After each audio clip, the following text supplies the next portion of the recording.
Pozdravljeni. Na dan prihajajo zmeraj bolj sveže informacije glede tega, kar se dogaja v scuderiji Ferrari. Seveda o krizi, ki smo jo verjetno vsi zapazili, in še marsičem drugem bomo govorili v naslednjih minutah.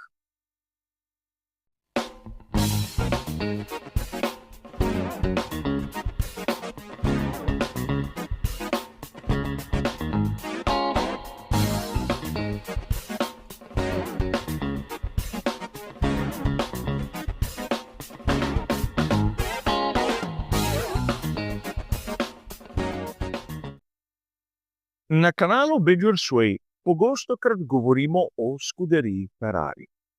Ampak to ne zaradi tega, ker bi bil sam privrženec te ekipe, ampak po drugi strani jih niti ne sovražim. Scuderija Ferrari je ena izmed tistih ekip Formule 1, o kateri se pogostokrat piše v raznih virih, na raznih spletnih straneh, ki se ukvarjajo s Formulo 1. Treba je priznati, pravzaprav v tem svetu je izjemno malo tistih, ki imajo neposredni dostop do informacij. O tem je scuderija Ferrari v zadnjem obdobju v večji krizi smo govorili že pred slabim tednom. A zanimivo je, kaj so začeli objavljati italijanski mediji. 13.10. smo lahko na spletni verziji italijanskega časopisa Corriere della Sera zasledili članek, ki pravzaprav potrjuje tisto, o katerem smo govorili prejšnji teden na kanalu Badger's Way, in temu dodaja te nove, zanimive informacije. In ker verjamem, da je usoda scuderije Ferrari zanimiva mnogim navdušencem Formule 1 in ne samo njenim navijačem, sem se odločil, da podam informacije tudi o tem in hkrati odgovorim na marsikatero vprašanje, ki je prišlo na moj naslov. Najprej je treba poudariti, da naj bi Lewis Hamilton napisal drugo pismo Johnu Elkannu. Če se spomnite, v poletnih mesecih je že izrazil svojo nejevoljo glede organizacije same scuderije Ferrari in predlagal rešitev. Kot izgleda, tisto prvo pismo je končalo v kakem predalu, če ne drugega, v tistem predalu nezaželene pošte, ki ga ima John Elkann na svojem strežniku. Zato Lewis Hamilton je poizkusil še enkrat in dal na razpolago svoje izkušnje, svoje znanje glede notranje organizacije ekipe. O tem, da v scuderiji Ferrari obstajajo frakcije, ki so v nenehnem konfliktu, smo na tem kanalu govorili že neštetokrat. Ampak sedaj prihajajo na dan podrobnosti, ki nam bolj živo pokažejo, zakaj pravzaprav gre.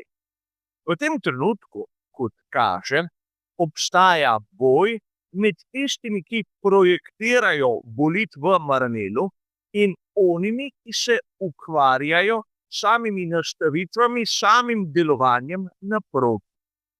Da bomo bolje razumeli, jasno je vsakomur izmed nas, da SF Pomišljaj 25 je razočaranje, če sem prijazen. Ampak izgleda, da tisti, ki se ukvarjajo z simulacijami, z veterovnikom, trdijo svoje. Oni, ki morajo zadeve spraviti v pogon v tistem realnem svetu na progi, trdijo seveda nasprotno.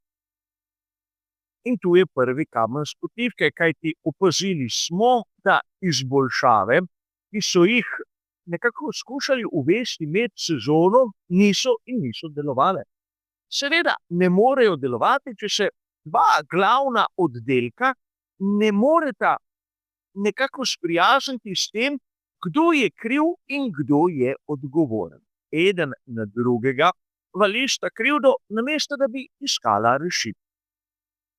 Ukolikor oddelek, ki projektira nove rešitve, praktično vali krivdo za neuspeh na one, ki so tam na progi, in obratno, karkoli spremenijo, ne bo delovalo. In zakaj nihče noče priznati krivde? Enostavno verjetno zato, ker se bojijo za svojo usodo. V zadnjem času verjetno smo ugotovili že vsi, da je ogromno inženirjev, tudi pomembnih, zapustilo skuderijo Ferrari. In prihodi so bili vsaj do tega trenutka tukaj laver. O tem, da sam nisem preveč optimist glede na sezono 2026, ne bom posebej govoril, kajti to je bilo zvestim sledilcem kanala jasno že pred mesecem. A zanimivo je, da sam vrh ekipe noče razumeti, da bo potrebno zadeve postaviti ponovno na novo. Verjamem, da marsikdo izmed vas se spomni tistega obdobja, ko je Michael Schumacher začel praktično serijsko zmagovati s Ferrarijem in je dosegel 5 zaporednih naslovov. Ampak tu je treba poudariti nekaj, da takrat je bil na vrhu skuderije Jean Todt in predsednik Ferrarija je bil Luca Cordero di Montezemolo. Tudi tokrat imamo na čelu skuderije Francoza, le da je to Frédéric Vasseur. In Vinja, kot seveda tisti glavni pri Ferrariju, nima takega vpliva, kot ga je imel nekoč Montezemolo. In verjetno tudi nima takega razumevanja formule.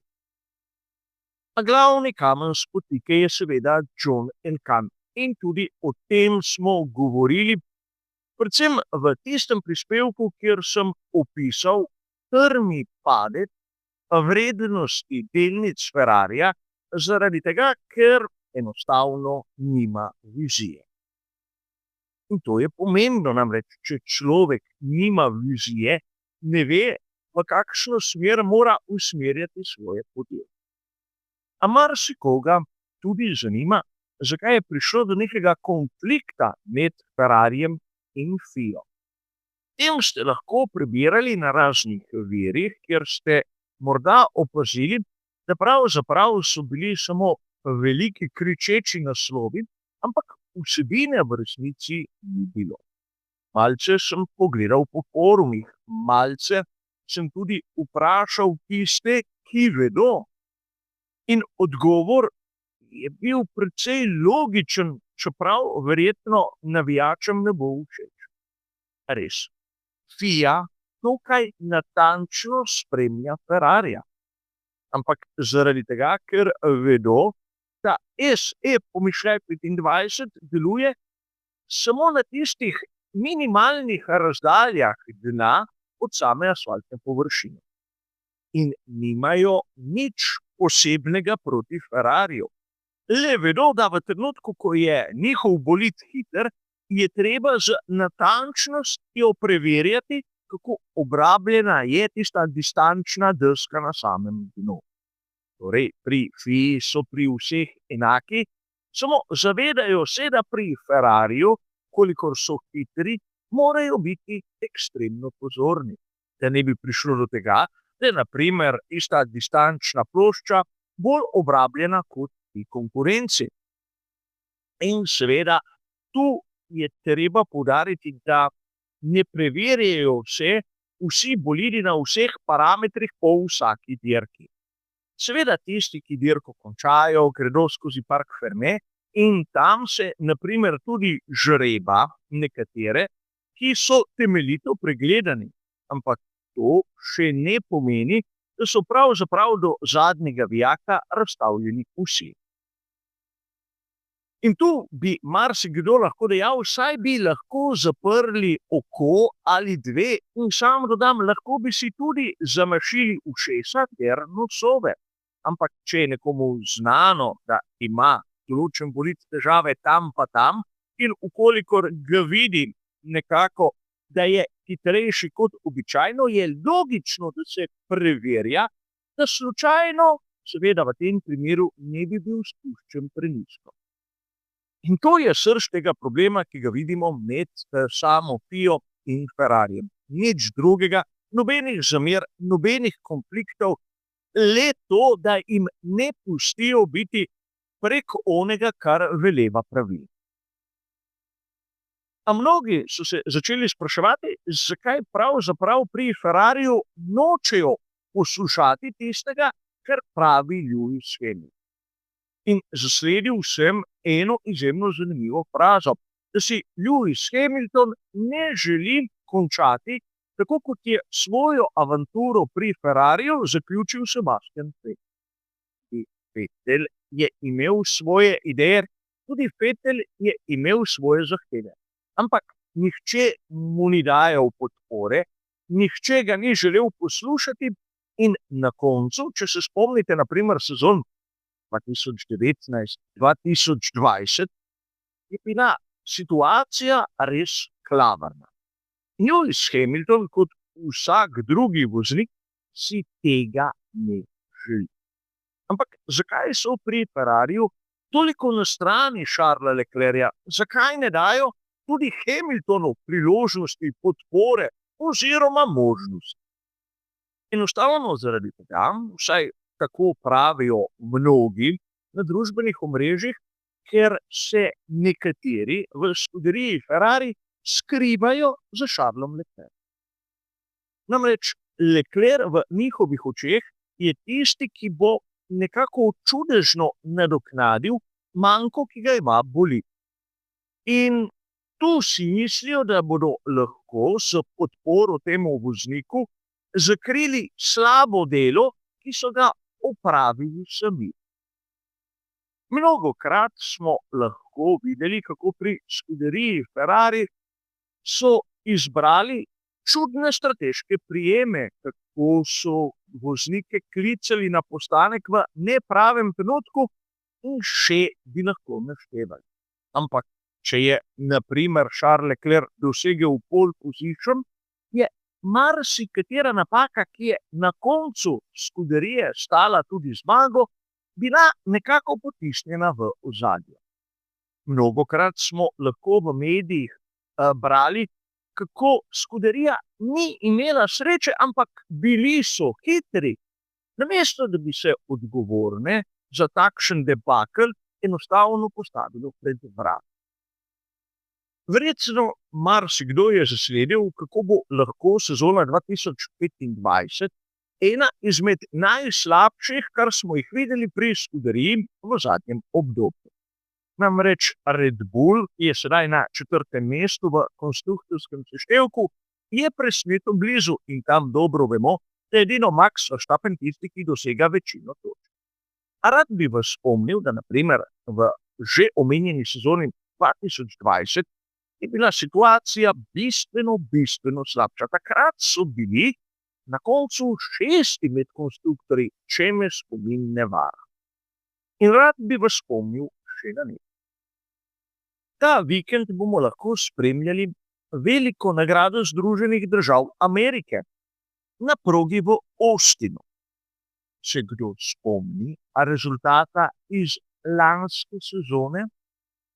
Lani je tu Ferrari, zopet, če me spomin ne vara, dosegel dvojno zmago.